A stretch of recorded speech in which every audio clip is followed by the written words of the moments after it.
Hey YouTube, what's up? First and foremost, I hope you all had a Merry Christmas or whatever holiday you celebrate around this time. I, for one, had a very Merry Christmas, and I'm going to show you guys what I got for Christmas. You guys are going to like this. Yeah, as you guys can see, the tank is much different than you guys when you last saw it. Excuse my dog in the back there. Now this is my 120. Just to remind you guys, it's a 120-gallon mixed reef, and a lot has changed, as you guys can clearly see. First, I want to go into my livestock and what I've added since you guys last saw this tank. Now I don't really remember exactly what I went into last time I updated you guys with this, so I'm just going to go over everybody. So first guy over here would be my. I actually bought him as a Lopez Tang, but I honestly would believe he's a. I personally think he's more of a Flamingi, but it's very difficult to tell at this age. You know, him being a juvenile and all, so we'll have to see there. And now, obviously, you guys, both the Lopez and the Flamingi get to be 2 feet long when full grown, and that's obviously not going to do very well, not 120 for its entire life. However, I definitely have some plans for this guy, for him to be shipped off to a better home eventually. He'll be in here probably another year at the very most. He's already growing pretty quickly. I've had him in the tank for probably 2 months now, and he's doing very well. Loves nori of all kinds, pretty much eats everything, and is definitely an attention hog. As you guys can see, really personable fish. Likes me a lot, and I like him a lot too. He's really cool. Over here would be my Azure damsel. I believe I introduced you guys to this guy, and when he was in my quarantine tank. He's doing very well.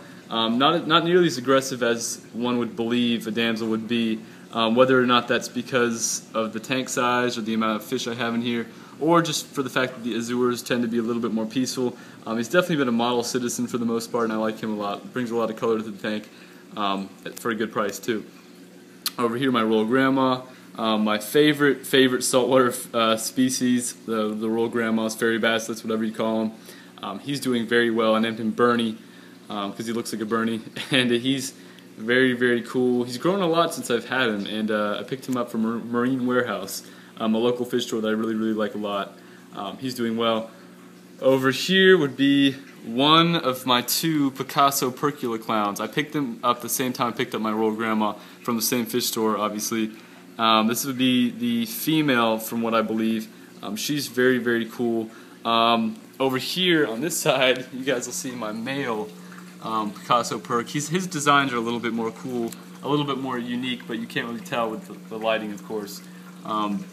They're both really neat. I didn't buy them as a pair. There's about 30 in the tank, and I got them for 20 a piece, which is obviously a very good deal. And the problem with these guys is they always end up getting sucked down the overflow. The male always gets sucked down there, and the female always gets sucked down there. However, the reason you guys see the female and she's happy and doing well in the actual display tank is because this Saturday I picked up Nemo. I found Nemo, which is obviously a really something you definitely don't want to say as a serious hobbyist like myself. But guys, look at that. I mean, you can't tell me that's not pretty cool. I mean, I grew up on Finding Nemo, and I just couldn't help myself. He's from Australia too, which is obviously it's definitely an attention getter for my tank. He's really cool. Wild caught. Now normally I would prefer the tank bred ones, but I couldn't pass on this guy. The color alone is just amazing. But also just for the fact that he's missing that one fin, I thought that was pretty cool. What can I say? Yeah. But the female actually, which may now be turning into a male, when I caught her out of the overflow and put her in, she almost immediately hooked up with this guy, and they've been hanging out a lot together. And since then, she hasn't been sucked in. So knock on wood, hopefully she stays that way. Here would be my cherub angel, definitely the most aggressive fish in my tank currently. Very pretty. I love the unique colors.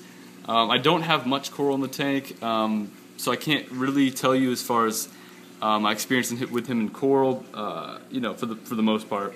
But he's been cool. He did pick on one of my newer additions for about a day, but he's since mellowed out.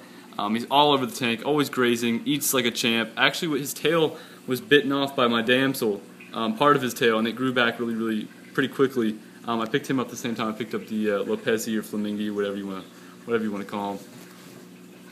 Over here, the original, my red striped cardinal. He's doing really well. He actually ended up getting sucked in the sump, and I was able to put him in the tank that way because he was originally stuck in the overflow.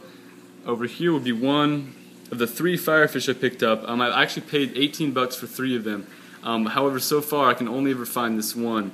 But however, this one is doing really well. Believe it or not, he's eating nori, which is pretty crazy, almost unheard of. I've never had that happen with a firefish, but he's doing really well. I named him Twitch because his dorsal fin's always kind of twitching. He's cool. I love the color. Very cheap and very affordable little guy. Obviously, you guys just saw the main attraction to my tank, my newest addition, my Christmas present, my zebra moray eel. Just an amazing thing to have in this tank. Just the color alone, the color, his personality, the way he feeds. He's 2 feet long too, so he's definitely a big guy.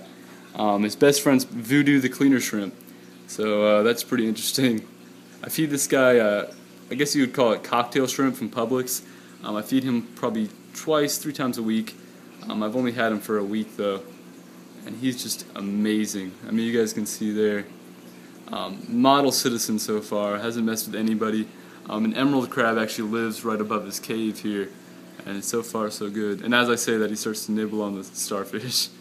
But no, he's really cool, and I'll definitely be coming out with a whole bunch of videos on him. I'm probably going to be obsessed with him for a while. Reef safe moray eel, who knew? He's really cool. I got him for $80 too. There was a big sale, and so far he's kicking butt because he's just amazing. Two others I believe I need to cover here. The purple tang in the back, I picked him up alongside the moray eel. The cherub gave him crap for about a day. However, now he's doing really well, eating nori. And just really pretty, especially obviously when he gets bigger he'll be even more pretty, but just an amazing fish. I've had a purple tang before, and I just think they're really cool. And here would be my probably my second favorite guy in the tank, right behind the moray, and that would be Evinrude, the blue-jawed trigger.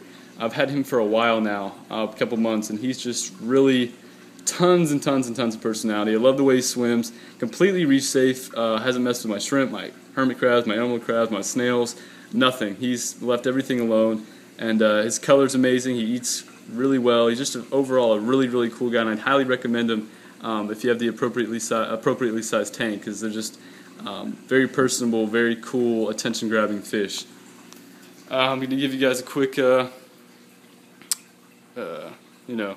look at the entire tank here. Now, I'm not going to go into detail with the corals as much because there's really not much to talk about. The inverts as well, I mean, it's really pretty much the same as you guys last saw. I'll probably make a whole new video talking about the cleanup crew that I currently have in this tank. But first, I just wanted to go through the fish, because that's definitely what you see most in my tank right now.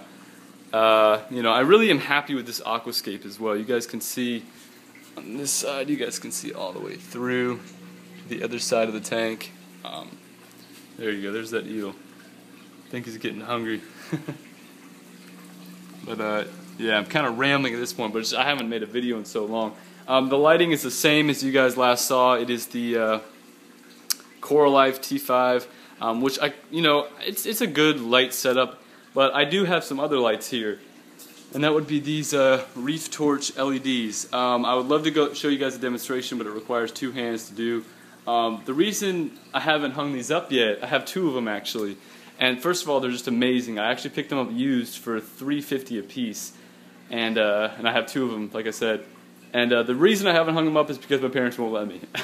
That's really what it comes down to. It's the first thing you see when you walk into my house here, and they just really don't like the industrial look, they say. However, I think once we move, which will be happening in a couple months now. And I'll do, of course, a whole video series on, transferring the tank and fish and everything. I'll be able to set those up, and they just look fantastic over the tank. The filtration, I haven't really showed you guys much of that. I was actually able to saw part of the side here to wedge the 40-gallon breeder in here. And, I mean, guys, the filtration here is very simple. First of all, the skimmer is rated for 600 gallons, a 600-gallon reef. It's not plugged in right now. I've been having some issues with it. However, yeah, that's the size of the skimmer. So once I get that good and running, should take care of itself. Over here would be my little, I guess, makeshift refugium there.